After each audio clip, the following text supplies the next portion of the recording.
All right.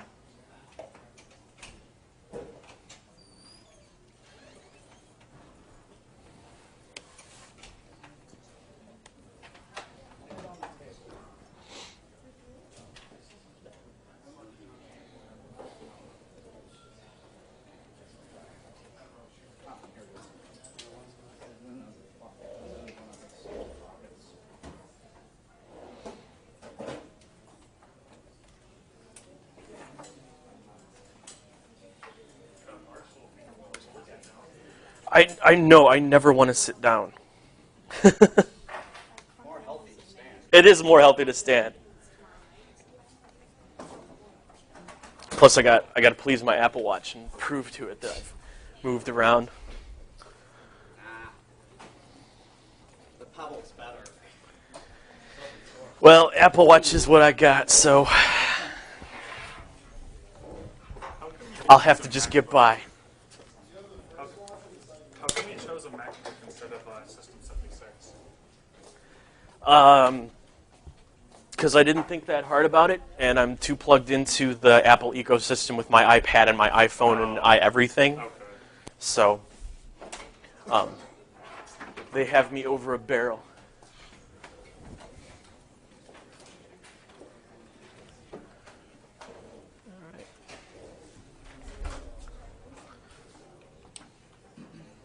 Problem with any addiction is realizing there's a problem.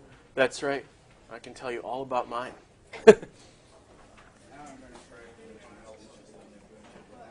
Okay. Let's knock that up a couple more times. Boom. I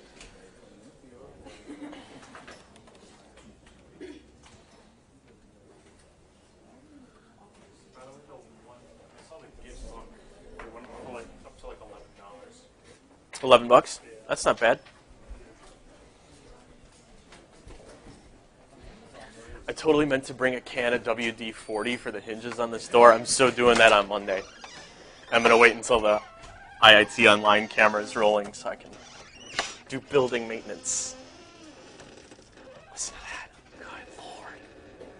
We could have a haunted house in here for Halloween. That would be really cool. Okay, welcome back. Glad you're back. My pledge to you, you've never heard me talk as fast, nor will you ever hear me talk as fast again as I talked on Monday. I just wanted to get through that stuff as quickly as possible. I got no less than 8 panicked, like, you talk really fast. English isn't my first language. Please slow down. So from here on out, a measured pace, and we'll get through this stuff. I do like feedback on that kind of thing if I am going too fast. Shoot the hands up in the air, ask questions. That rule is still the same. This is the worst designed classroom I've ever taught in. If you've looked at the video, the camera is right there.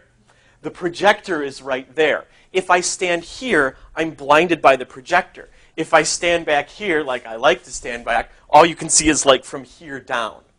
So awkward and awful.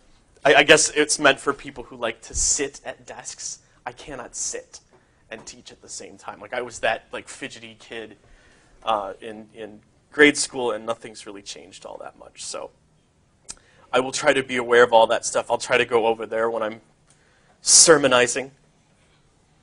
So let's see what we got on for today. So today we're doing file systems and basics of version control and Git. We're going to walk through the history of HTML. And we'll use Git to try to assist along there. I need to remind myself to make commits as I go so that I make sure that you can go back later and kind of actually see how those things change from version to version.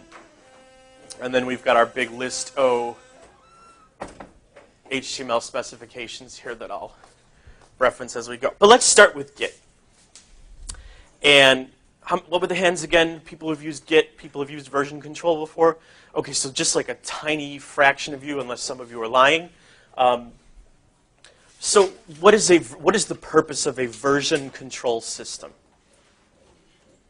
Why use one? It permits you to do a very controlled, like kind of micro commit that allows you to kind of keep really good track of where the direction the code is going. Okay, so Cooper gave us a very thorough and academic answer saying that it allows us to have very fine-grained control over how a particular project changes.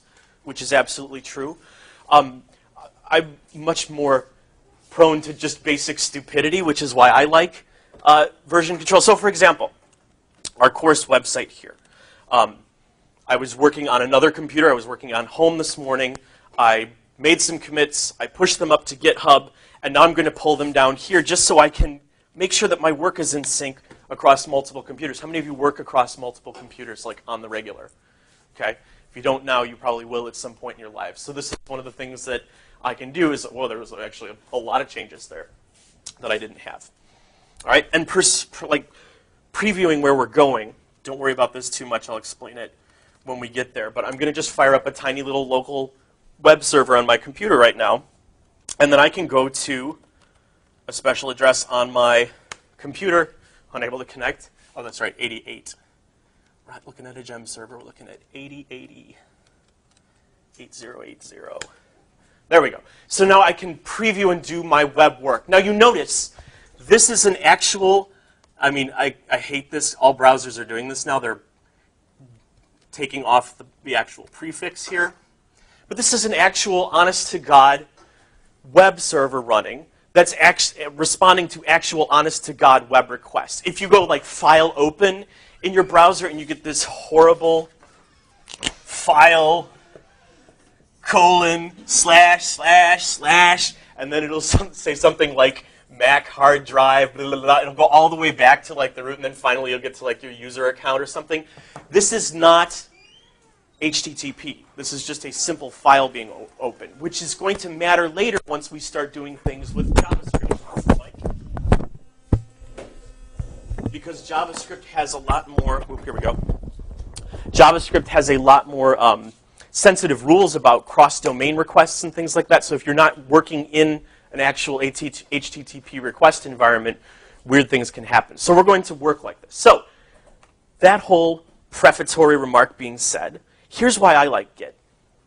I like to pretend about this scenario where I have a cat. I don't have a cat. I'm a dog person, but if I had a cat, I suspect the cat would be around. And I suspect the cat might be super dexterous so that it could do things like open up my HTML file that has all of our course calendar. And of course, it's a very dexterous cat, so it hits Control-A, and it selects all of the text there. And then the cat starts walking across the keyboard like this and deletes everything, and the cat, very dexterous, Control-S saves it, Control-Q quits the editor. Right? That's a problem, because if we try to open up the editor now, we're not going to be able to undo that. Right? What's the worst thing that can happen to a file that you care about? It gets deleted. Okay, everybody said it gets deleted is the worst thing. That's not the worst thing. You can recover deleted files, right? If you're doing it graphically on your interface, you can just pull that thing out of the trash or the recycle bin or the dumpster or whatever it is that your operating system uses.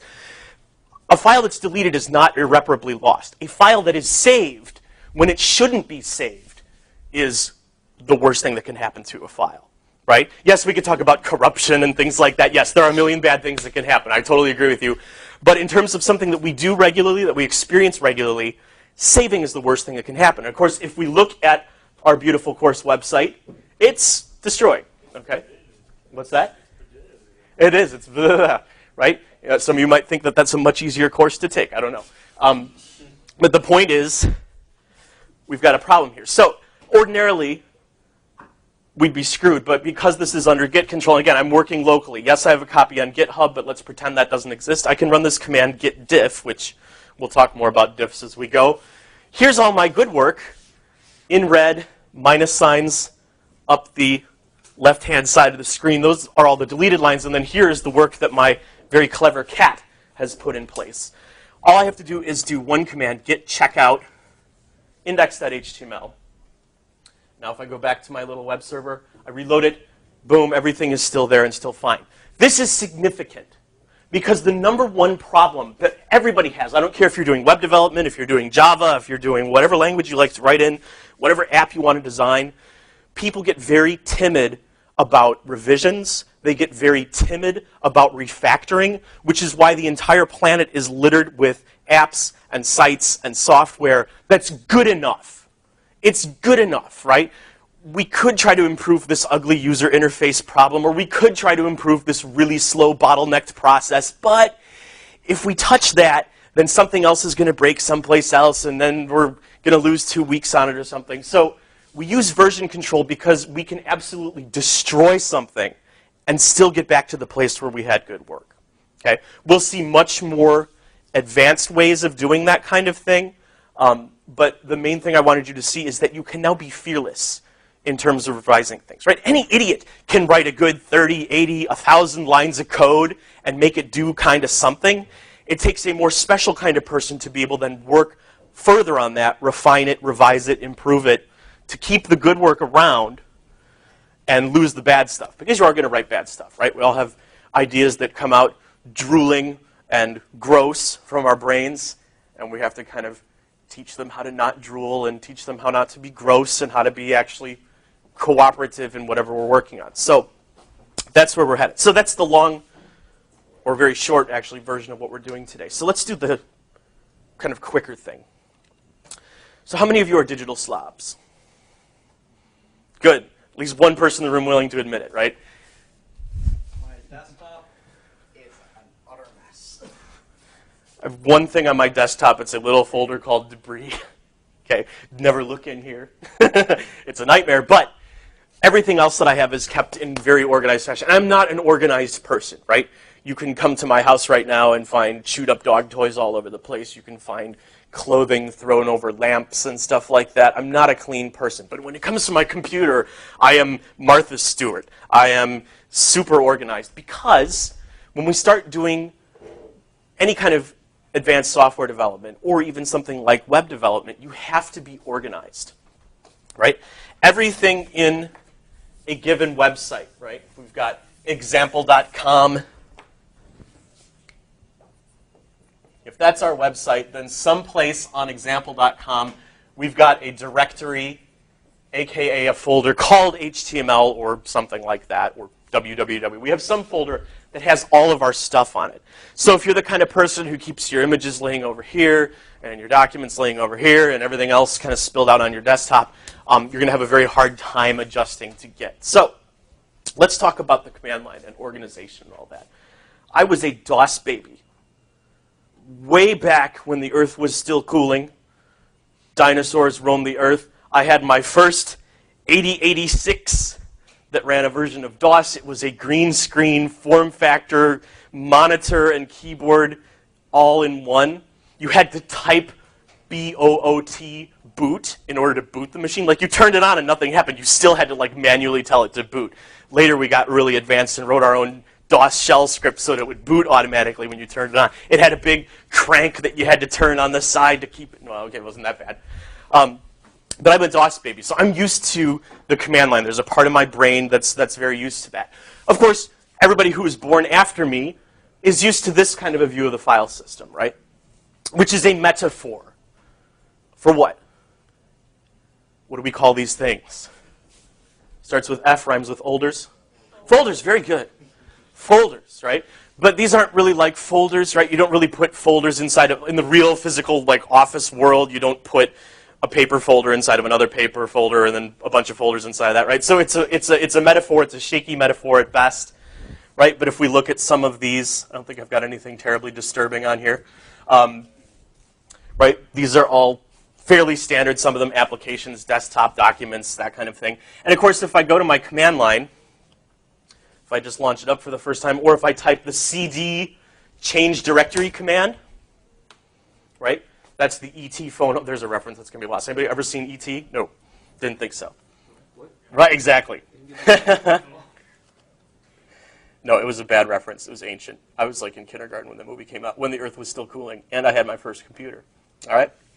So if I type just the ls list command here, I get the command line view of that same set of files that makes up my home directory. If I run another command, and again, these are ancient Unix commands. ls for list. pwd stands for what? Print working directory. Thank you, Cooper. Print working directory. Right? So I've got some top-level directory called users, and then inside of that, my creatively named Stali user, and then all my stuff is inside of there. Okay? So if I go into something like this is courses directory,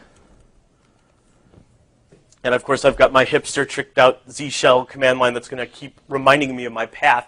I have this little thing here called tilde. Ooh, here comes our first piece of sexy new punctuation that you never knew the name of. Tilde. It's up in the Washington State area of your keyboard, near the backtick. I always use US geography to talk about keyboards. Okay? Tilde is a shorthand. It means my home directory, my place where this system thinks I belong. Right? So if you see something ugly in a web address like tilde Stali, right? Anybody ever have a website that looked like that? I think IIT might give you one. I don't remember what their URL patterns. Yeah. So, and of course, that never lasts very long. You get something that turns into this beast here, %7e. We'll talk about what that is in a bit. Okay? But the main thing I want to think about is that as we go into directories, we start seeing a pattern, if I do pwd, that looks like this. What does that look like to you? Slash something, slash something, slash something. Maybe file folders, but I feel like you're telling me that because that's what you think I want to hear. A URL, right? If we go to something like here, right? Even if I do it on localhost, if I go to /projects, and it's slash, right? If you're on DOS, \, not // /, okay? Only people who say / are Windows people who need something to distinguish between their crazy / with the rest of the world, which does a /, okay? So URLs are just products of the Unix-style file system. In fact, that's what they are most of the time. They're pointers to some kind of file, or directly, or more abstractly, we can say that URLs point at some resource somewhere, right? R sometimes mean resource when we talk about URL, okay? So that's why we work on the file system, so we can start figuring out what these things are going to look like as we design a site. So I'm going to create, outside of this, a new directory where I'm going to put all of our demos this semester. I'm going to call this thing, oops, hold up. Let me blow this up bigger. So I'm going to call this thing ITMD 361 demos, and I'm going to tack a year on the end of it because I did this last year and I didn't tack a year on the end of it, and now I've got broken links all over the place, so I'm going to start putting a year on it. I don't recommend you put years on things unless you're knowing that in 6 months you're headed towards some kind of archival situation. I have named this thing as you shall name all things for the web from here on out for the rest of the time. Okay. What's that? With hyphens?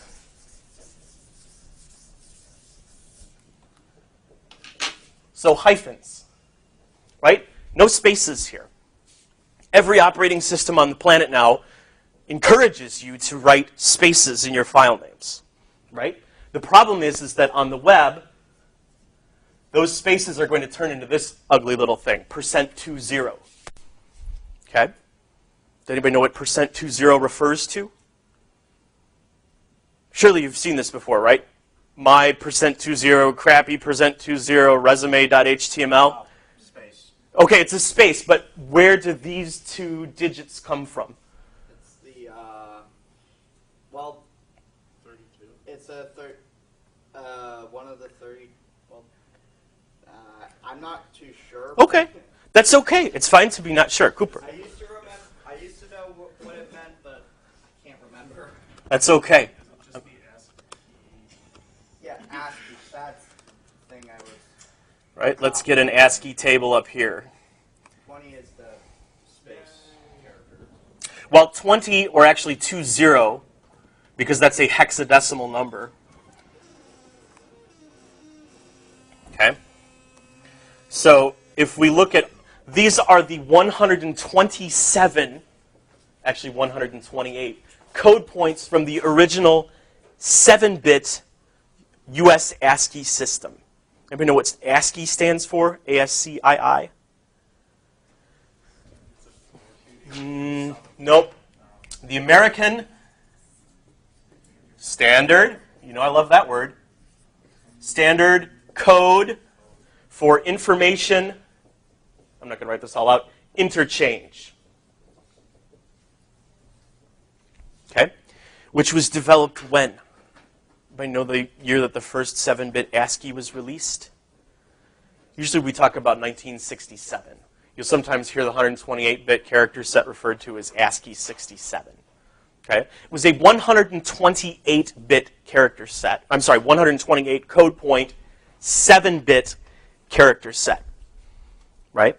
We could have done 8-bit computationally, even in the 60s. There was nothing limiting us in terms of computers that we did in 8-bit. How many characters would we have had we had an 8-bit character set?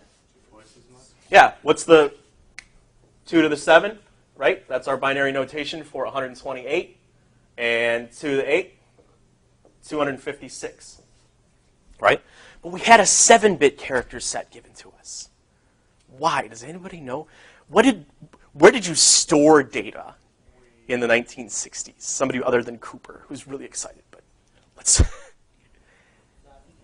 Oh, we're even earlier than floppy disks. You got to get to the 1970s, well into the 70s before you have floppy disks.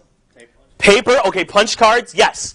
So if you were storing programs in the 1960s, you had these punch cards that got holes punched in them. Right? Real Fortran days. And of course, every single one of those cards was one line of your program. So if you have a 5,000-line program, you have 5,000 cards probably in several stacks.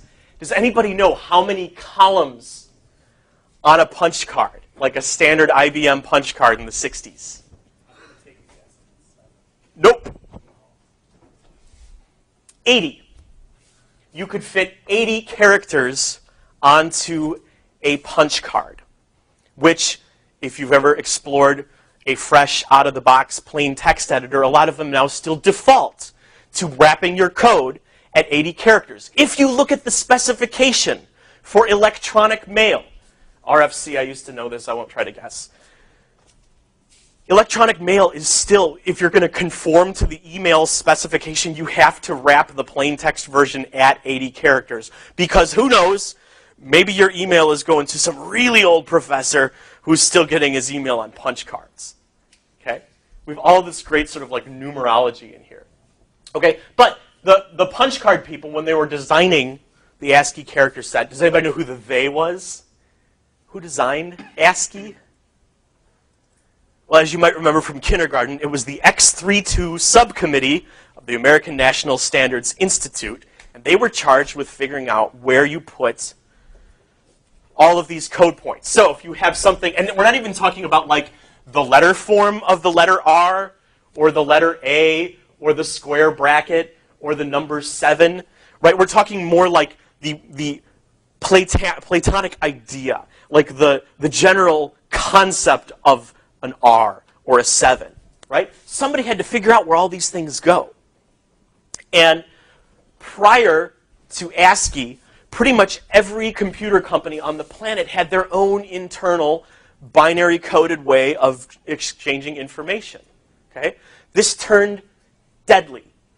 The US military had computers that were made by different manufacturers who were encoding things like the R and the A and the 7 different ways, and people died because missile coordinates got entered in the wrong way in the wrong system, and so all kinds of terrible things happened. So, in summer of 1968, Lyndon Johnson, who was then president, issued an executive order that said by the summer of 1969, all computers procured by the United States government would support the American Standard Code for Information Interchange.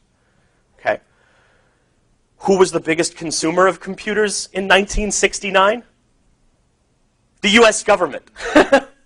Okay? So if an executive order comes down from the executive branch and says everybody's going to support this, then that means the entire industry is going to support this. Did anybody write an ASCII today? Yes, you did. If you sent a text message, if you typed in a URL, if you sent an email, if you commented at something on Facebook, you used ASCII.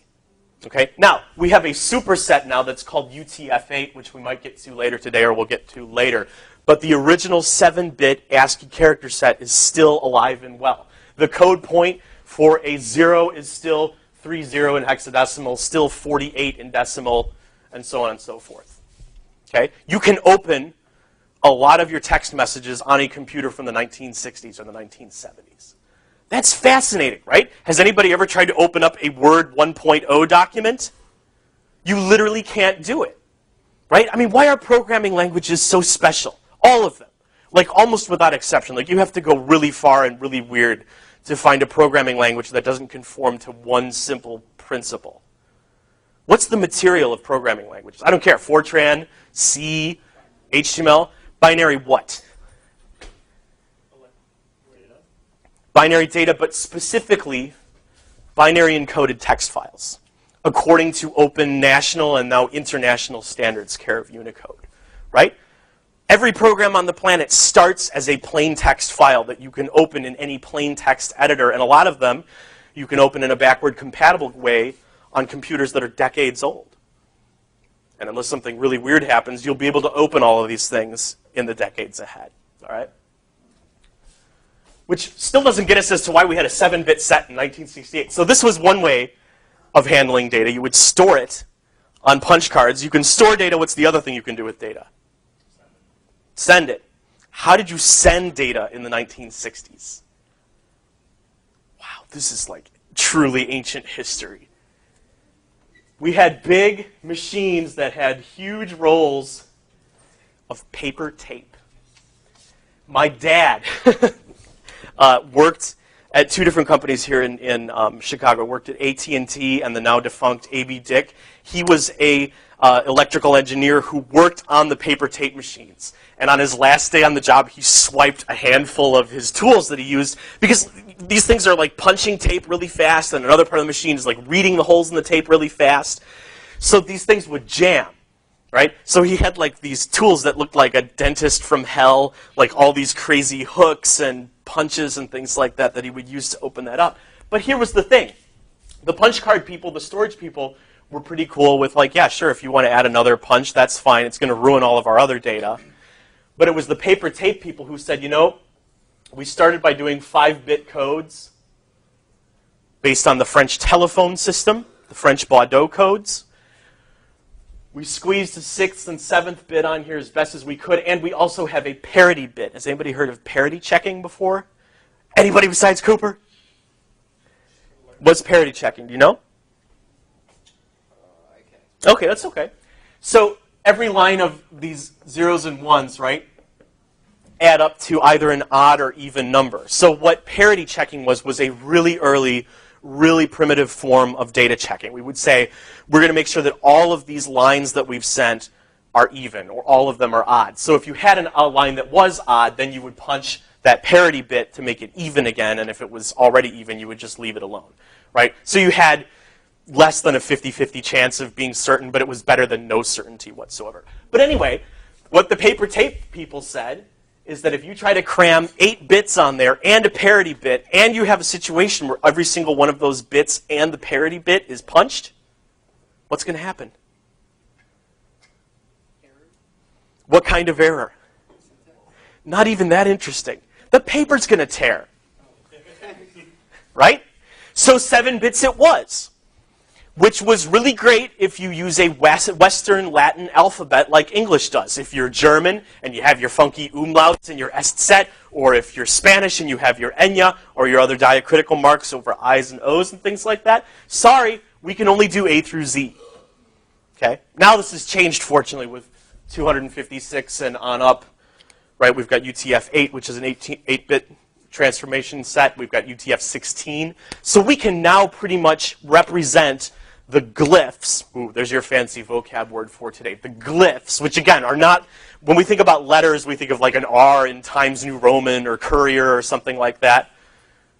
Let's see if this is going to try to follow me.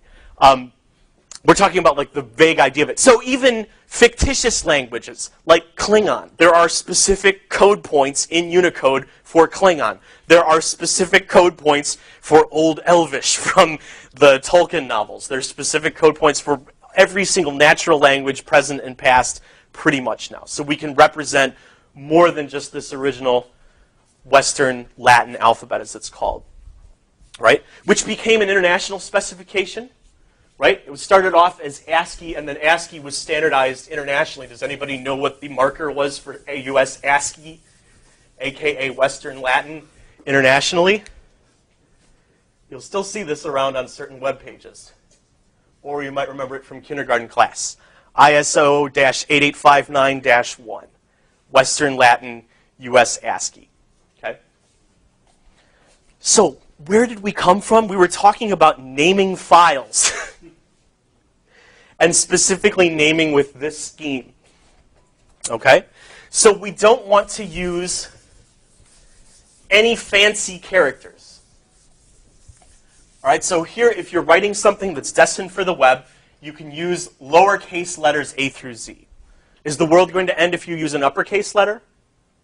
No. But file systems and web servers, configured as they are out of the box, are case sensitive, right? So if I tell you to go to a page, capital H home.html, and you go to lowercase home.html, this is going to give you a 200 OK from the server. Yes, I found home. This is going to give you a 404 not found error, right? And so if it's yourname.com/resume.html and your potential employer puts in a capital R and you've got a lowercase r or vice versa, you're going to look like an idiot to that recruiter because it's going to look like there's no page where you said your resume was going to be. So we always want to name things with lowercase letters because you never have to remember if it's capitalized or not. It's just not, okay? The numbers 0 through 9, also perfectly acceptable. Okay, we'll talk about serialized formats and when to lead with zeros and things like that. Not an issue today. And then the hyphen, which takes the place of the space. Now, you may live happy lives in other programming languages where you name files in snake case. We ever heard of this before? We'll get to this in JavaScript. Snake case, where you use an underscore. What's the problem with using an underscore in a file name for something that's going to be destined for the web? What does every text messaging program, every email program, your Aunt Martha's ancient copy of Outlook 95, how does it treat hyperlinks and URLs? What does it do to them visually? Oh, it underlines them. It underlines them. It makes them blue and underlines them. So if you're using a hyphen, ooh, I think I can actually illustrate this in full color. No, I can't because there's no blue marker. Yes, there is. It's over here. Okay?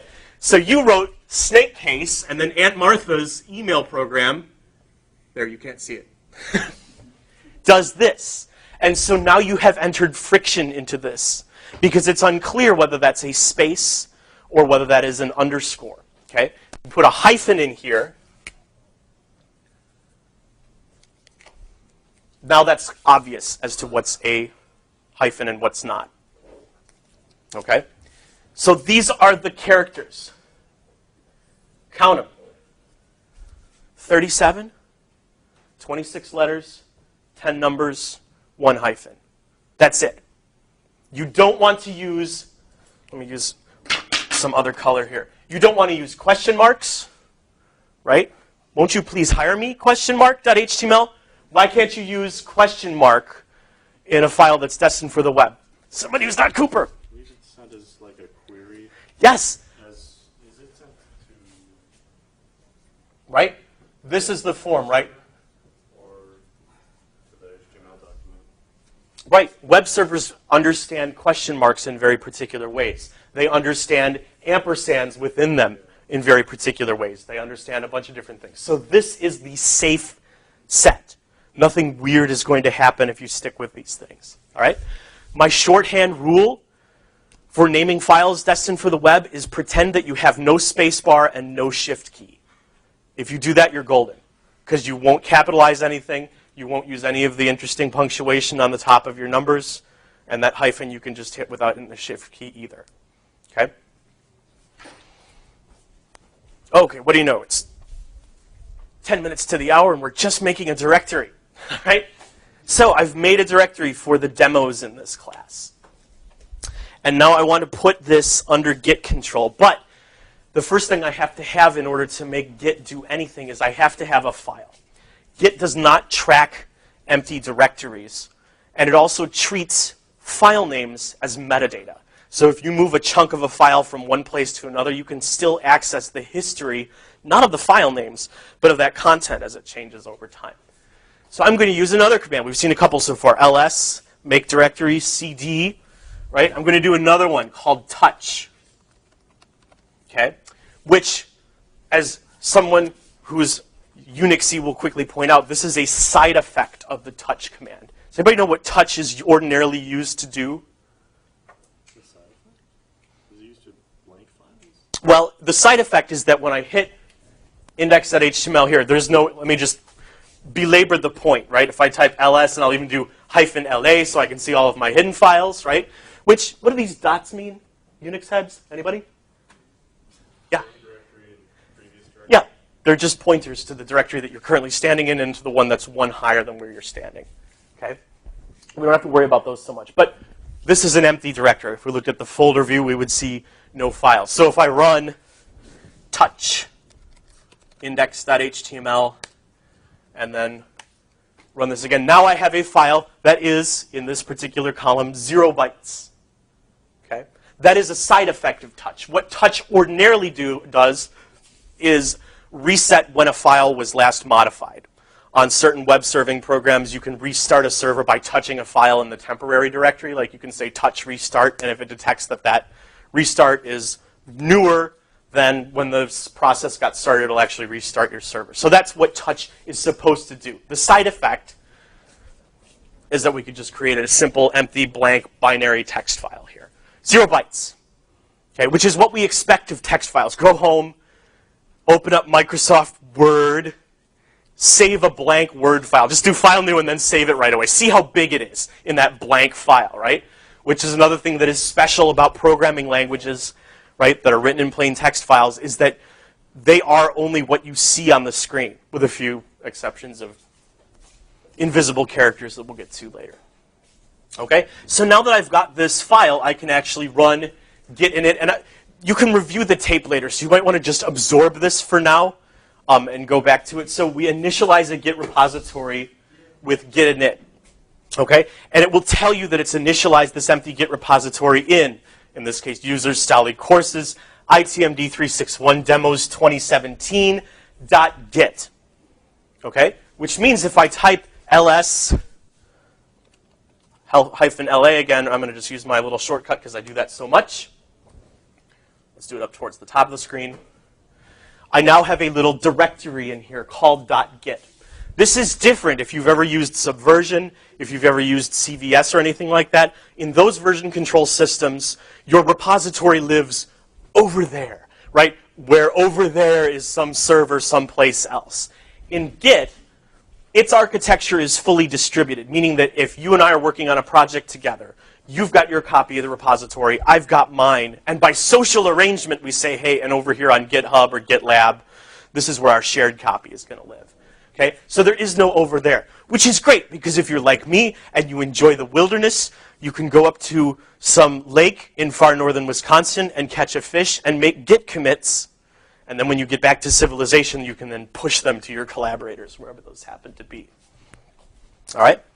Now, if I type git status, which we're going to run a lot, this will tell me I'm on branch master. We'll talk a lot more about branches. If you're coming from Subversion or CVS, this is probably striking terror into your heart because branches are very expensive in those systems, meaning that they contain a lot of risk, they have a lot of computational overhead. In Git, everything is already on a branch, so branches are very cheap. All right? If you don't know what that is, don't worry about it just yet. It tells me no commits yet, and that I've got some untracked files. In this case, it's telling me, hey, I see this index.html file. So then this is the procedure that we do with Git. The first thing we do is we have to add the file to a staging area. So we say git add index.html. And of course, it is highly disappointing because it gives us no output, right? Anybody know why so many Linux commands, Unix commands give no output on success? Why isn't congratulating me like every other program on the planet? Like, congratulations, you're approved, or message posted, or blah. Maybe if you're, I guess, running the command and you want to see if anything's wrong, generally if it returns nothing, everything's fine. That's part of it for sure. The other is historical. When we moved beyond punch cards, the next thing, we had no visual computer screens at that point. We had line printers. So when you took your big 5,000 card program down to be processed on the mainframe in some basement on campus, it would output everything from that program on a line printer that would just go along. It was a big chain, and it would bam, bam, bam, bam, print the things out for you. So what you wanted is, in the case of something being successful in doing what you wanted, just be quiet, because otherwise you're taking up more ink, you're taking up more time. It actually took time to punch out those characters. So that's part of the design of Unix, is that it tends to succeed quietly. All right? Okay, so we've added this file, and now we do something else, which is to make the commit itself. And in this case, I'm going to just cheat, and I'm going to use this M flag. Ooh, should we talk about the structure of command, right? This went really fast. We were doing ls, and it was dumping out files and directories we had. We did ls-la, and we were getting more information. Does anybody know generally how command line applications are structured? We have the command.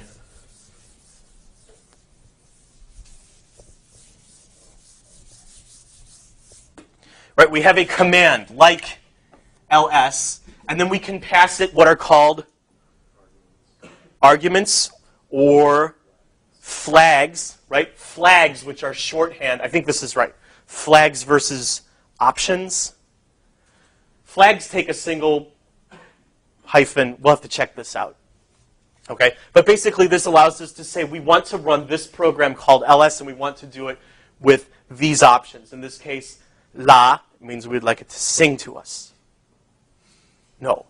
La means give me the long form listing, and A means give me all the files, including the hidden files. Now, in Unix-like systems, right, if you have a hidden file on Windows, you have to go like right-click on the file, and a dialog box comes up, and you click a little checkbox that says hidden file, and then Windows is like, okay, I'll hide it. On Unix-style systems, if I just type ls-l, let me zoom back out here. Now it looks like Git isn't there at all. If I do ls-la, now I see my .git file. So in Unix-style systems, a hidden file is just a file that begins with a dot. Okay? If you've got truly ancient versions of Windows, be careful about naming anything or bringing anything in that begins with a dot, because the old school DOS guts will freak out. Okay? Now it's not a problem. Okay? So we have our hidden file. So if we have something like Git, that's what's known as a command line suite, where we say Git, right? So we call upon the program Git. When you have Git installed on your computer, Git isn't sitting there in the background churning away, consuming resources, like some Adobe updater or something like that. Git is not doing anything at this moment. Okay? Git only comes into being that moment that you call it from the command line and say, hey, Git. And then not only do we have to say Git, we have to say something like, hey, I want you to run your add command. Okay, so this is a command line suite. Git, add, and then we pass it arguments. And arguments tend to be things like file names and locations and things like that. So we say git add index. All right, so when I run the Git program, followed by the commit command, followed by the M flag, I'm saying I want to make a commit. And this -m says I'm going to write my commit message right here on the command line.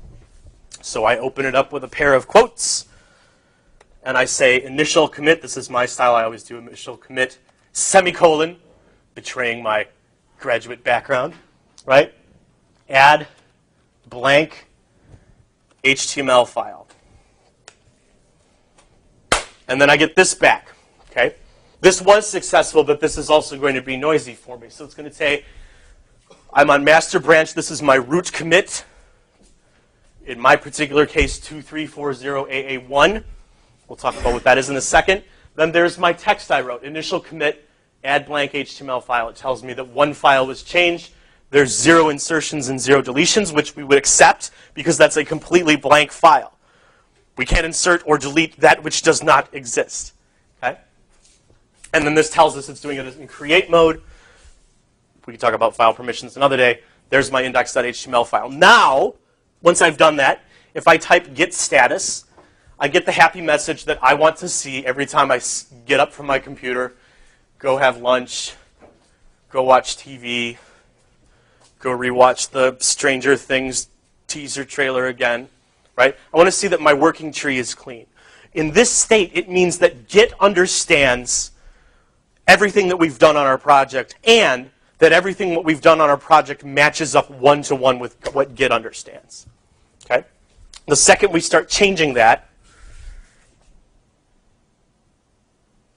we'll see a different message. All right? So if I run another command now called git log, which is dangerous to run if you've got an old repository, like our course repository has some 234 commits, I think.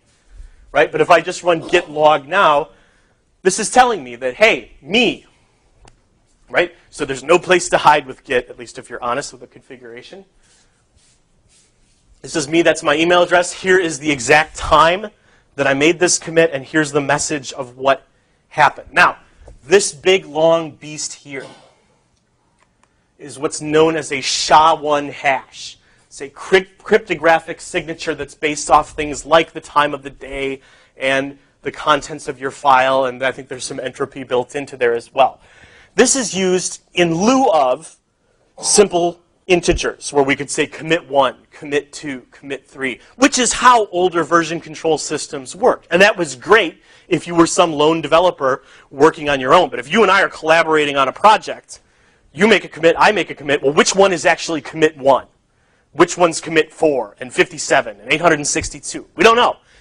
So if we do a cryptographic hash, then you and I can collaborate as much as we want. You have your commits, I have mine. We share them. We do awesome work. We make $1 million, whatever it is that we're doing.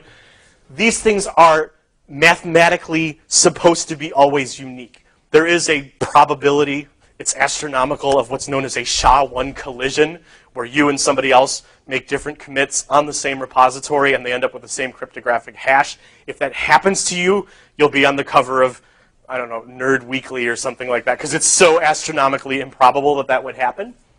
But what this does is now it allows us to refer to something else, right? Usually when we're thinking about projects, we're thinking about file names, right? Index.html and screen.css and resume.html or whatever it is that we're doing.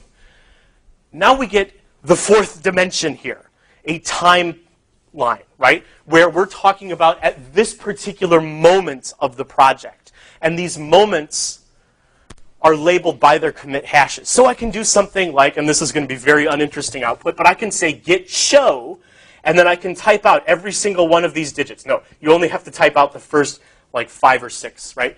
So instead of doing that whole hash, I'm just going to do the first 6 here, 2340 AA, and it will tell me basically the same information. Now, if we had actually changed something on the file, we would also see those specific changes listed here. But since we just created a blank file, we don't get to see that at all. Okay? Questions so far? I know this is alien abduction territory in terms of how you might be feeling. Right? This adds another step. Your whole computing life. You open a file, you save a file, you open a file, you save a file, you open a file, save a file, right? Your beloved copy of Microsoft Word or your beloved Google Docs, right, does something called track changes. Anybody ever used track changes before? Anybody know of track changes? You're nodding your head way in the back. What does track changes do? Oh, I don't know. It just sounds familiar. It sounds familiar. Anybody know what track changes does? It shows like what you changed in the file, like added or deleted. Right. So, yeah. So when we change something, like suddenly it'll strike out this thing, and then in, unfortunately, blue text, it'll say, you know, I don't know, home.html, right? And it'll tell us that we inserted that. The trouble with track changes is a couple of things. One is that it is mindless and the computer making decisions. Every change that you make, no matter how big or how small, is just tracked as a change. Okay? And eventually you have to go through your file and say thumbs up or thumbs down. We accept this change or reject the change. In Git, changes are already sort of accepted by virtue of the fact that you committed them. Okay?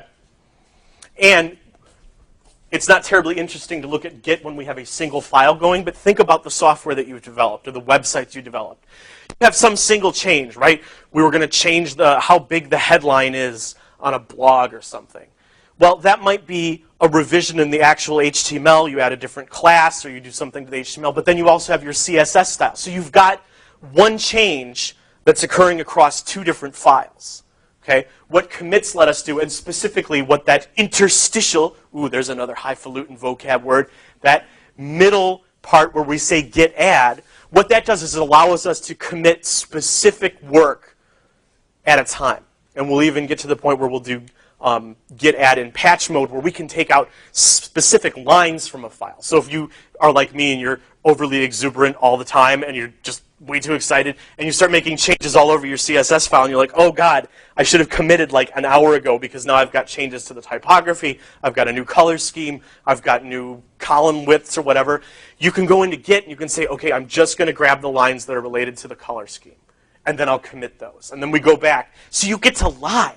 Like, Git is this awesome liar. It makes you look so much smarter and so much more organized than you are. And I love any technology that makes me look smarter and more organized than I am because I'm usually neither of those things. Right? So I will take the technology assist wherever I can get it.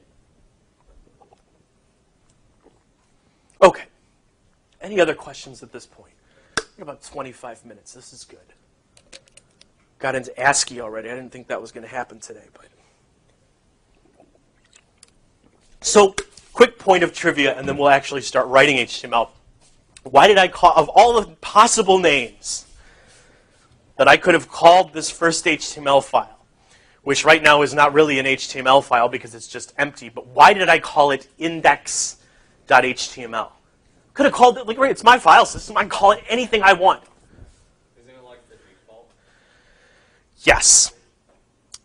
Pretty much every server on the planet, web server on the planet, is hardwired to serve index.html if you don't include a file name in the request. So for example, on our course website, you get to go to, ooh, there we go, tight zoom, /FWD, right? I didn't insult your intelligence by saying /FWD/syllabus or calendar, right? Just no, this is the main page. You're going to go here a lot. Now, if you wanted to, you could manually type in index.html, and if we zoom back out, right, hit return, you'll get the same exact thing. It's just conventional that web servers serve this. Now, most of them are configured so that they'll then serve index.htm, and then usually like if you're running PHP, it'll serve up index.php or something like that. But this works everywhere, even on the crappy little HTTP server I have running on my notebook right now, which I can't really configure. It's that stupid. But this is conventional. We never quite know necessarily where a web project is going to go. So if we name our main page index.html, we're golden. We know it's going to work everywhere. Yes, you can go in your configuration file and you could say, we're going to serve screwyoustali.html as our default file, and then you can name all of your HTML files screwyoustali, right? Haha, you and your index.html thing. You're welcome to do that, but for the purposes of this class, index.html, okay? Right? Which began conventionally with the, which web server? What's the one everybody uses? Apache. Say it loud. Apache, right? Not Apache. You'll hear people say like Apache web server. It's Apache. And not just because we're in Chicago. Anybody know why it's called Apache? It's a joke, actually. Patches? Yeah, patches. It was a patchy web server, meaning that it was kind of cobbled together from lots and lots of different patches. So it became known as a patchy web server. There you go. Now you can impress your friends at parties.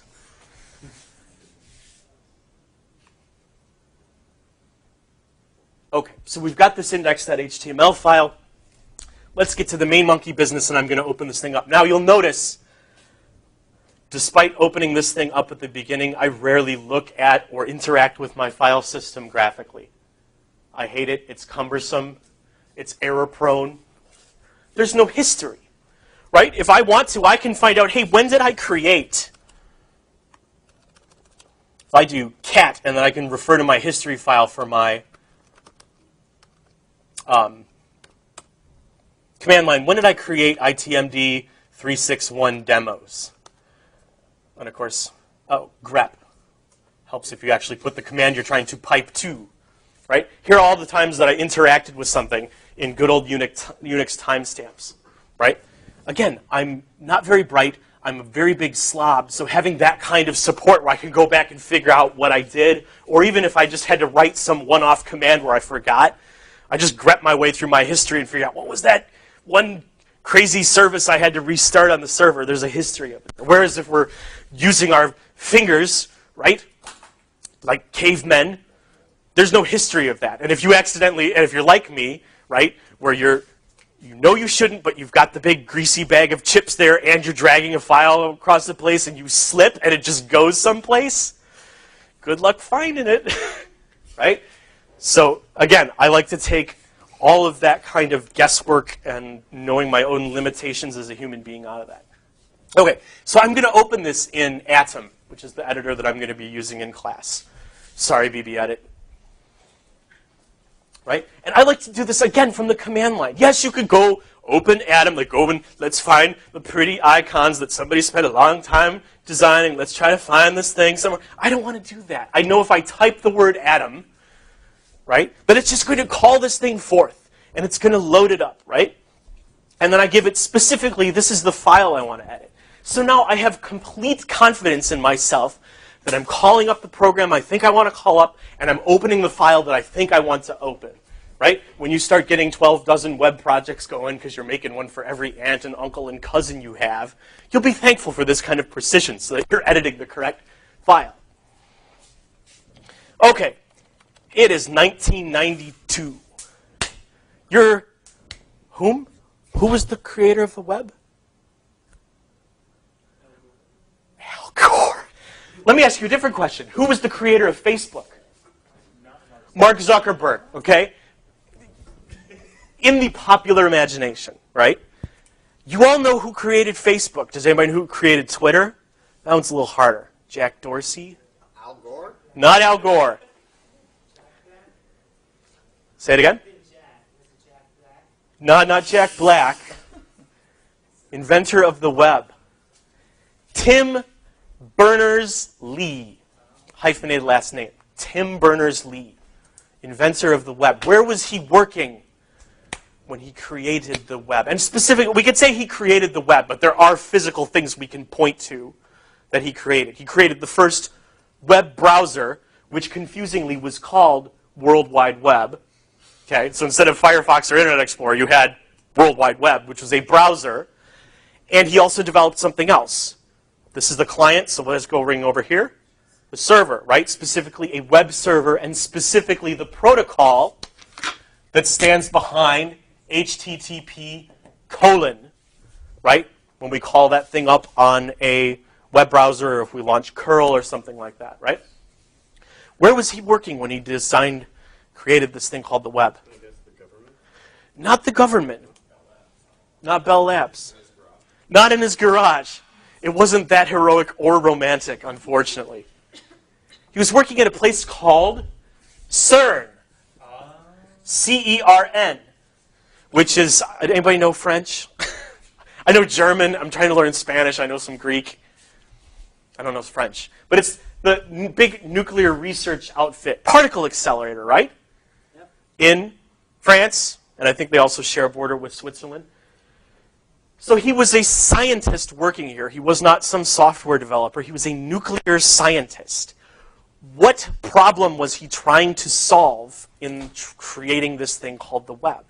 What did he want to do? Did he want people to be able to, say it? I was going to say, wasn't it sending information between like scientists? Absolutely. And what kind of information do scientists love to send between one another? Research. And what form does their research usually take? Numbers, data. No, he's got it. Yeah, documents or research papers. Right? That's what he wanted to do. Because everybody in CERN was using their WordStar or Microsoft Word or whatever crazy thing, and it's like we can't even read each other's work in the same organization, let alone the same country, let alone the planet. So let's go ahead and create this thing, or I will. He, wrote this. You can actually read his original proposal. His supervisor, the remark that his supervisor wrote on the proposal for the web was vague but interesting. And here we are with cat videos and pokes and swipe left, right? Great. What a wonderful evolution. Okay, so we've got CERN, we've got HTTP. So we have a protocol, we have a browser, and then we have a way that we're going to mark languages up. And of course, if we're going to write like I am, and don't, for like the rest of today, don't write anything down, because we only got 15 more minutes. We're going to be still in the dark ages of HTML by the time class ends. So don't write any of this down, because half of it is no longer true. The rest of it is terrible practice. But if we were writing my first web page, this is HTML 1.1.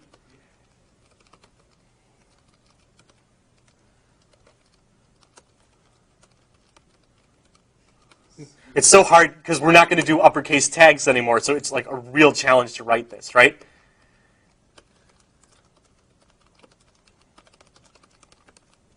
Okay? This was valid, acceptable HTML 1.1.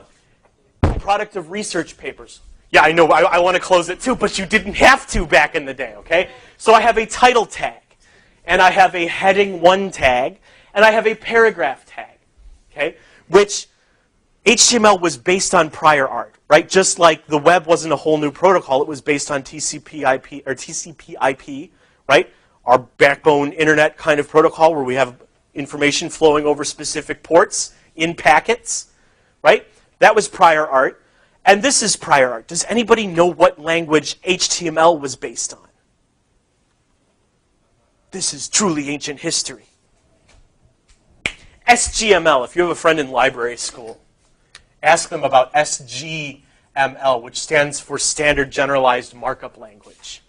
SGML, which wasn't really a language so much as a set of rules for making other languages. Okay? XML is very similar. XML is not really a language. It's a set of rules for creating other languages, what we now call applications of XML. All right?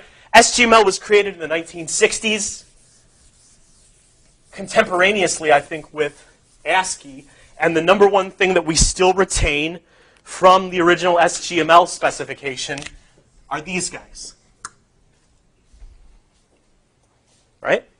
Sorry, math people, with your greater than and less than, which were the only real legit applications of these particular... I mean, talk about this for a second. You guys are starting to see I love history. Where, if we were traveling in time... Oh, man, there goes the microphone. If we were traveling in time, where would we have to travel in time to see the very first one of these? Not attached to a computer. A typewriter. And where would we have to go? When in time and what company... This is even more interesting. What company created the first typewriter that's recognizable as the typewriter we have today? They used to make something else. They made firearms. Still do. Remington. Remington. Right, Remington. Famous for, in the history of industrialized world, creating interchangeable parts where you could assemble a Remington rifle from a random box of different parts. Well, they took that same technology and used it to mass-produce typewriters. What's really interesting is that, and I've actually got research that I'm working on this. It's going nowhere, but it's really interesting stuff. The characters that appear on, like the $sign, the @ sign, the ampersand, like these have been on keyboards for the better part of 150 years. And most of our programming languages are based around them, right? Anything interesting you want to do, you need a $sign, or you need an @ sign, or you need something. Anyway, huge time-traveling thing, but what we got from SGML was this concept of a tag. Right? Yay. So this is sort of like our syntactic building block for all of HTML. If I want to, now this is interesting, if you go and try to find a Word 1.0 document, right? Or you want to vex your professors, go and find a copy of Word 1.0 and write your term paper in that and then submit it like, well, I submitted on time, it's Word 1.0. Okay? You can't look at a Word 1.0 document unless you go find an ancient computer that actually runs it. If you want to do one even better, submit it on a 5-inch file. Oh, there you go. Yeah. So let me go into this demos folder, which again, there's nothing special about this. It's AV file in AV folder, aka a directory. A folder is the visual representation. I'll more and more start talking about directories. But we can launch a web server right here. And so I can go to localhost 8080, just like I did before, and I will see the same thing. What happened? There we go. All right. So I have a title tag, which gets rendered up here in a tab. And of course, browser tabs didn't show up until like the very late 90s, possibly early 2000s. I think Firefox was the first browser to do tab browsing. We'll talk more about browser history probably on Monday. But there's my heading 1 tag, and there's my paragraph text. Okay? And this was HTML1, and by God, we liked it. Okay? If we look at one of my very favorite things on all of the web is this guy, HTML tags past, present, and proposed. It's this table of tags from HTML1 to 3.2, 4.01, and 5. These were all the major HTML version releases. So we can see over here in HTML1, we got the A tag. Okay? Sorry, abbreviation and acronym, we've got to wait a good 20 years for you to come around. Okay? Well, no, more like 7 years. We get the address tag, which was for marking up where somebody was located. That's useful if you're exchanging research. You want to know how to contact them. Ooh, these wonderful creatures over here, we'll get to those eventually. Right? We have to go, look, all this stuff that doesn't come until HTML4. Code, all these horrible things, column and column group, no longer true, right? Okay, we've got a definition list. We have a DIR, I can't remember, I think that was originally used for languages that did not read left to right, right? So if you were marking something up in Hebrew or something, you could do that to, I believe that's the purpose of the tag. Go home, do your research, and then get on Basecamp and tell me how wrong I am. Okay, so we have this definition list. We have our headings, H1 through H6, which refer to levels of headings. So usually we use one H1 on a page, and then our major sections are H2s, and then subsections. It's the same principle as like an outline like you'd write for a paper. Okay? These crazy ones lasted like a day. We're not going to worry about them. Is index? Nope. Okay, so then we got the list item tag, and then these other things that didn't quite live. I mean, it's interesting to see how many of these did not last. We got the paragraph tag. Paragraph. P stands for paragraph. It does not stand for all-purpose tag. I know that everybody loves to put everything in paragraph tags, but we're going to use HTML semantically, which means that we're only going to use paragraphs for marking up actual paragraphs of text. Everything else has a better tag. That comes from this ancient symbol known as the pilcrow, the paragraph. I'll tell you the history of that when we get into typography, and you'll be so mad. Okay, plain text, that was a great tag, no longer exists. It was gone in HTML2. We had the title tag, and then we had the unordered list tag. And that was it for HTML1. Like, very limited vocabulary, but again, it was only for marking up scientific research papers. Right? That is the history of the web. That's where this thing came from. And that's really important to note. What I love is that we get the unordered list, but we did not get the ordered list, aka a numbered list, until HTML2. That was just way too advanced. Okay? We had no way whatsoever in HTML1 to change how anything looked. How an H1 tag got rendered, how an unordered list got rendered, was completely up to your web browser. And of course, in the early days, you had but one web browser to choose from, World Wide Web, right? This is engineers and scientists. They don't care about what color things are or what typeface you like. Okay, so let's make a commit. This is our good HTML 1.0 document.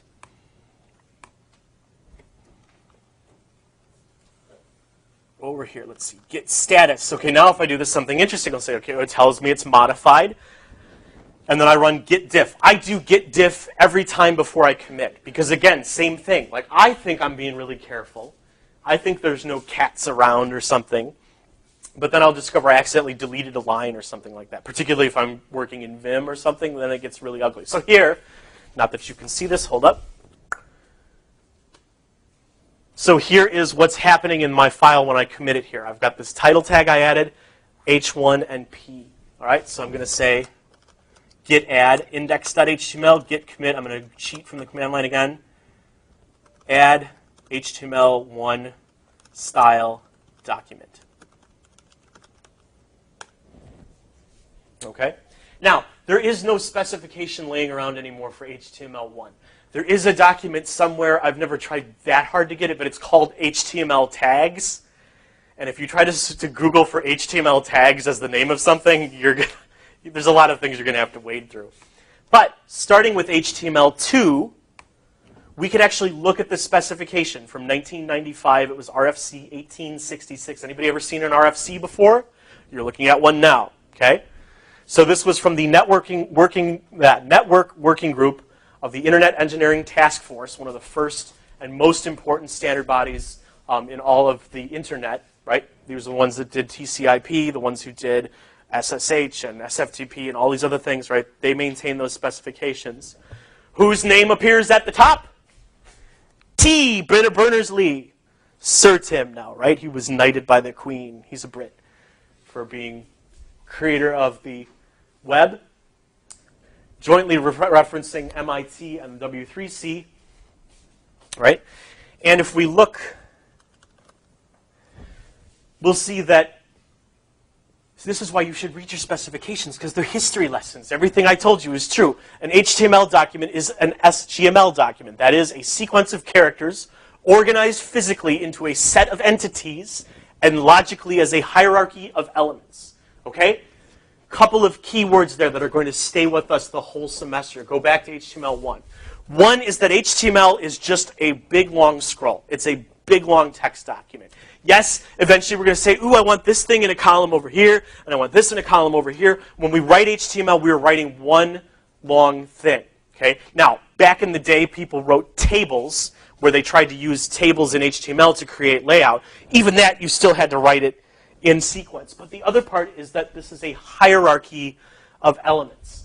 Okay? Now, if we look at our sad little HTML 1.0 document, there's not really a hierarchy here other than this comes first, this comes second, and this comes third. What we get in HTML2 is they went back and actually read the SGML specification a little bit more closely and said, oh, crap, in SGML, everything has to be inside of some root element.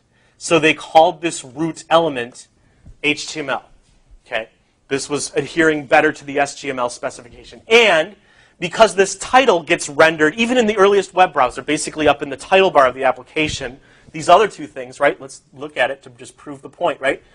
There we are up in our tab. If we had an ancient browser, it would be in just a title bar. We can say, okay, these two things are being rendered in the viewport, just like that. Okay, so we change our document to have even more structure now. We say this is the head, right? And inside of our head we have title. And then we close the head, and of course, just like a snake, if you have a head, you also have to have a body. And here we can put our HTML tags, h1p, and then we have to close our body element. Okay? This is generally the rule in SGML. If a tag opens, it has to close. Some of them, like our friend the paragraph tag here, which let's just close that little drawer. You could or couldn't close them whatever you wanted. It was cool. All right? Which was incredibly frustrating because some tags you had to, absolutely had to, close your tags. Others it was like, it was okay. Who could remember which one was which, right? So later we'll see that both of those are there. Now, if you were truly pedantic, and nobody really was, but if you were truly pedantic, one of the things that we got in HTML2 was what was known as a document type declaration, a DTD. And if we keep going, okay, we'll see that what SGML documents are supposed to begin with is this thing called a DTD. Now, what I'm about to do is anachronistic. Anybody know the word anachronistic? That's like 3 good vocab words today. Something that's anachronistic, it's like if you ever watch like a historical period drama and you look in the distance and you see like that there's clearly like tire tracks from like 4-wheelers in the background. That's an anachronism. It's something that betrays itself in terms of like historical reenactment. So people didn't do this really until HTML4, but just to prove the point, of how backward compatible HTML is, you can still write in HTML2 today if you want to. I don't know why you would, but you can. And you've heard me mention yesterday or Monday the HTML validators. So let's go to validator.w3.org. Ta-da! It's the mythical validator. Okay? And a validator allows us to either put in a URI, put in a file, or in this case, I'm just going to really cheat and be quick and dirty. I'm going to paste in my HTML here. And now I'm going to say, please check my HTML, and it will come back and it will say, this document was successfully checked as HTML 2.0, which I think is just so cool. Like, this is an old specification. It goes back to 1995. How many of you weren't even, don't raise your hand, how many of you weren't even born in 1995, right? Okay, a couple of volunteers. Right, you can still write this, and there's still tools out there that will tell you if you're doing it right. Okay, now, almost nobody at this point in time was adding this document type definition in. We'll find out on Monday what that purpose became. But the other cool thing is that this is a specific string that's referencing the IETF and specifically their document type definition for HTML 2.0. I know we're running short. Give me 2 more minutes. So let's look at the HTML3 specification. So HTML1 or HTML2 here, this ages pretty well. This still looks pretty okay, right? Plain text is kind of timeless. But if you want to see how we rocked on the web in 1997, the HTML 3.2 specification, woo, that is sexy. I don't know if you could quite see it. There's a repeating kind of paper texture-y tiled image. We've got all these great horizontal rules all over the place. Let me blow this up. This is like truly breathtaking. Like, this is what the web looked like in 1997. Like, I remember we had AOL at my house, and we got this thing called Web Crawler. Oh my God, Web Crawler, what's that? I'm going to have fun over on the game channel at AOL. Let's try this web thing. And then we got out on the open web, and we're like, oh my God, there's porn and all this other crazy stuff that's not on AOL. But every web page looked like this, right? Had all these horrible things. So if I go quick, doc type. Okay, so here's the doc type for HTML 3.2. Looks very similar, except now we have this new creature called the W3C, the World Wide Web Consortium that was formed. So I'll go home and make some commits here and add this stuff, and we'll pick this up and get to the modern stuff on Monday. Have a great weekend. Have fun with whatever you're doing.